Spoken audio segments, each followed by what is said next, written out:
New ইয়র্কের mayor হিসেবে প্রথম ভাষণে ট্রাম্পের সমালোচনা করলেন মামদানি। প্রতিষ্ঠিত শৃঙ্খলার দ্বারা বিশ্বাসঘাতকতা করা ব্যক্তিদের সাহায্য করার প্রতিশ্রুতি দিলেন। M23 এর অভিযানের মধ্যে 1500 বেসামরিক নাগরিককে হত্যার জন্য রুয়ান্ডার বিরুদ্ধে অভিযোগ করেছে DRC। সুদানের আবদেল ফাতাহ আল বুরহান বলেন, আধা সামরিক RSF এর বিরুদ্ধে জয়ের প্রতিশ্রুতি দিয়েছেন, বলেছেন মিলনের দরজা খোলা। ইরান যদি বিক্ষোভকারীদের হত্যা করে তাহলে যুক্তরাষ্ট্র তাদের সাহায্যে এগিয়ে আসবে, বলেছেন ট্রাম্প। এতক্ষণ শুনছিলেন সংবাদ শিরোনাম, এবার বিস্তারিত।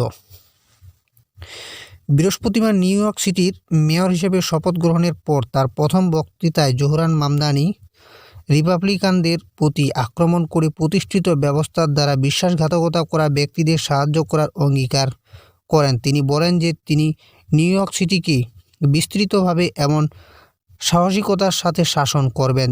সিটি হলের বাইরে হাজার মানুষ জড়ো হওয়ার সময় তিনি নিউ ইয়র্কবাসীকে আশ্বস্ত করেন যে তিনি তার সাশ্রয়ী মূল্যের এজেন্ডা বাস্তবায়ন করবেন এবং আরও বলেন যে তিনি শ্রমিক শ্রেণী এবং অরক্ষিতদের জন্য সরকার কী প্রদান করবে তার জন্য প্রত্যাশা পুনঃস্থাপন করতেও অস্বীকার করবেন। তারা জানতে চায় যে বামপন্থীরা শাসন করতে পারে কিনা। তারা জানতে চায় যে তাদের পীড়িত সংগ্রামের সমাধান করা সম্ভব কিনা। 34 বছর বয়সী ডেমোক্র্যাট সিটি হলের বাইরে বলেন, আমরা এমন কিছু করব যা নিউ ইয়র্কবাসী অন্য কারো চেয়ে ভালো করে। আমরা বিশ্বের জন্য একটি উদাহরণ স্থাপন করব। আজ থেকে শুরু করে আমরা ব্যাপকভাবে এবং সাহসিকতার সাথে শাসন করব, মামদানি তার 24 মিনিটের দীর্ঘ বক্তৃতায় বলেন। ওদিকে গণতান্ত্রিক প্রজাতন্ত্র কঙ্গো দেশটির পূর্বাঞ্চলীয় প্রদেশগুলোতে সামরিক অভিযানে সরাসরি অংশগ্রহণের জন্য রুয়ান্ডার বিরুদ্ধে অভিযোগ এনেছে। তারা দাবি করেছে যে M23 গোষ্ঠীর নতুন করে শুরু হওয়া আক্রমণের মুখে ডিসেম্বরের শুরু থেকে 1500 জনেরও বেশি বেসামরিক নাগরিক নিহত হয়েছেন। বুধবার জারি করা এক বিবৃতিতে কঙ্গোর কর্তৃপক্ষ জানিয়েছে, লড়াইয়ের স্বল্পস্থায়ী বিরতি ভেঙে যাওয়ার পর বিমান ও স্থল অস্ত্রের সমন্বিত হামলায় এই হতাহতের ঘটনা ঘটেছে। বিবৃতিতে বলা হয়েছে, রুয়ান্ডার অভিযানের ফলেই বেসামরিক হতাহতের অস্থায়ী সংখ্যা 1500 জনেরও বেশি, যেখানে ডিসেম্বর থেকে শুরু করে বোমা এবং কামিকাজের ড্রোন সহ বিভিন্ন অস্ত্রের সমন্বিত ব্যবহার করা হয়েছে। এই উত্তেজনা এমন এক সময়ে বৃদ্ধি পেল যখন কিনশাসা এবং কিগালি 4 ডিসেম্বর মার্কিন যুক্তরাষ্ট্রের মধ্যস্থতায় একটি শান্তি চুক্তি স্বাক্ষর করে। এই চুক্তিকে ওয়াশিংটনে অস্থির গ্রেট লেকস অঞ্চলের আন্তঃসীমান্ত সংঘাত বন্ধ করার লক্ষ্যে একটি যুগান্তকারী পদক্ষেপ হিসেবে প্রশংসা করা হয়েছিল। চুক্তি সত্ত্বেও M23 গোষ্ঠী 2 ডিসেম্বর নতুন করে হামলা শুরু করে এবং 10 ডিসেম্বর দক্ষিণ কিভু প্রদেশের কৌশলগত শহর উবিরা দখল করে নেয়, যা পূর্ব কঙ্গোকে বুরুন্ডির সাথে সংযুক্ত করে। এদিকে সুদানের অন্তর্বর্তীকালীন সার্বভৌমত্ব পরিষদের চেয়ারম্যান আবদেল ফাতাহ আল বুরহান বৃহস্পতিবার আধা সামরিক র্যাপিড সাপোর্ট ফোর্সেস এর বিরুদ্ধে যুদ্ধের বিজয়ের অঙ্গীকার করেছেন এবং বলেছেন যে জাতীয় পুনর্মিলনের দরজা খোলা আছে। রাষ্ট্রীয় সংবাদ সংস্থা সুনার বরাত দিয়ে জানা যায়, সুদানের স্বাধীনতার 70তম বার্ষিকী উপলক্ষে দেওয়া এক ভাষণে বুরহান বলেন, আমরা আমাদের দেশের জনগণকে আশ্বস্ত করেছি যে বিজয় আসছে এবং এই বিজয় সুদানের জনগণেরই হবে। তিনি আরও বলেন, আমরা এও নিশ্চিত করেছি যে জাতীয় পুনর্মিলনের দরজা খোলা আছে। বুরহান বলেন, এই যুদ্ধ সুদানের জনগণকে ঐক্যবদ্ধ করেছে এবং তাদের জাতীয় সংকল্পকে শক্তিশালী করেছে। তিনি দারফুর ও কর্দোফান অঞ্চলের বাসিন্দাদের আশ্বস্ত করে বলেন যে বিজয় আসন্ন। তিনি সেনাবাহিনীর পাশে থাকা রাজনৈতিক শক্তিগুলোর প্রশংসাও করেন এবং জোর দিয়ে বলেন যে যারা যোগ দিতে ইচ্ছুক তাদের সকলের জন্য জাতীয় পুনর্মিলনের দরজা খোলা আছে।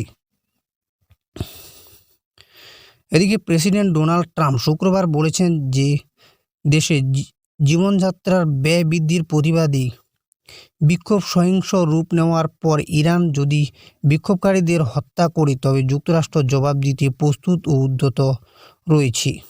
বৃহস্পতিবার ইরানের বেশ কয়েকটি শহরে বিক্ষোভকারী ও নিরাপত্তা বাহিনীর মধ্যে সংঘর্ষ হয় এবং এতে 6 জন নিহত হওয়ার খবর পাওয়া গেছে। অস্থিরতা বাড়ার পর এটি ছিল প্রথম মৃত্যুর ঘটনা।